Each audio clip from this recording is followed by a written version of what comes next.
Lego is huge. There are currently over 40 different themes in production. This includes the likes of Star Wars, Marvel, Indiana Jones, Disney, the list goes on. And don't forget, that's only what's still in production. So there's been a lot of Lego over the years, and this provides a great opportunity for collectors such as myself, and even you. And that sort of brings me on to what I want to talk about today, the big Lego collector's problem. And I guarantee you'll be a victim of at least one of these points. And that, my friends, is a promise. So let's begin.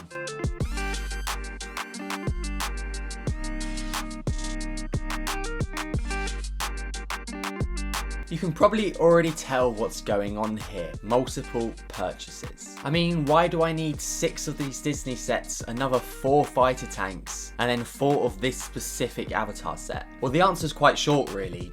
I don't. But as Lego collectors, we tend to buy multiple quantities of some of the most bizarre sets, which we don't really need to buy more than one of. And clone army building is an exception, but is it?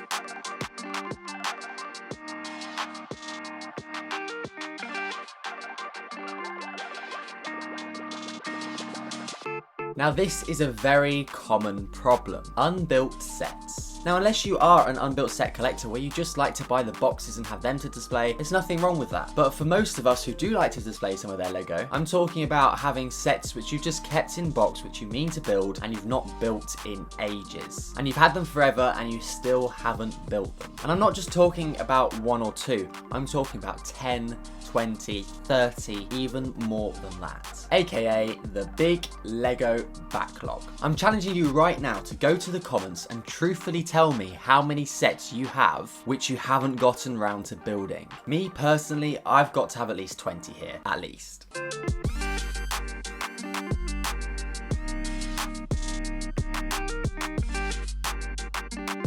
Storage. I don't know how many times I've tried to tell myself that I'm out of space and I don't have any room for anything more at the moment, but somehow I still manage to keep piling in the orders and getting deliveries all the time, or just visiting the Lego stores so much that I still have bags from Easter still unpacked. And to put that into perspective, it is currently July now. I mean, there's probably a little spider home down there, so at least I could say that I'm encouraging wildlife.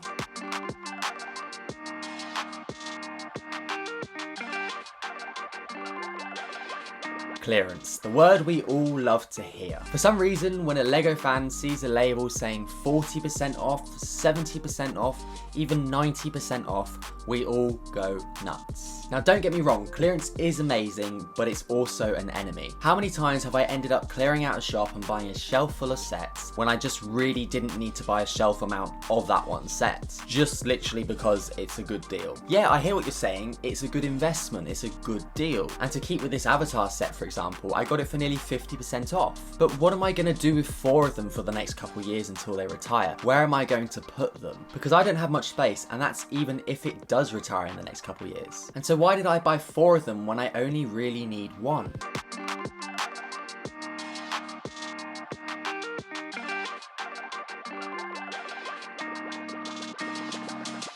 I said when I started collecting Lego that I would stick to mainly one theme, and that's Star Wars. And well, clearly, as you can see even just from behind me right now, I have way more than just that one theme. There's Marvel, Speed Champions, Indiana Jones, Avatar, custom minifigures, and even Disney. Which, not gonna lie, I don't even know who half the CMFs are, but I still bought a load just for this guy, and maybe this guy as well. It's like a hype train though. Lego releases a new theme, brings back an old one, or releases new sets within a current theme, and just like that, have my money, you've sold me.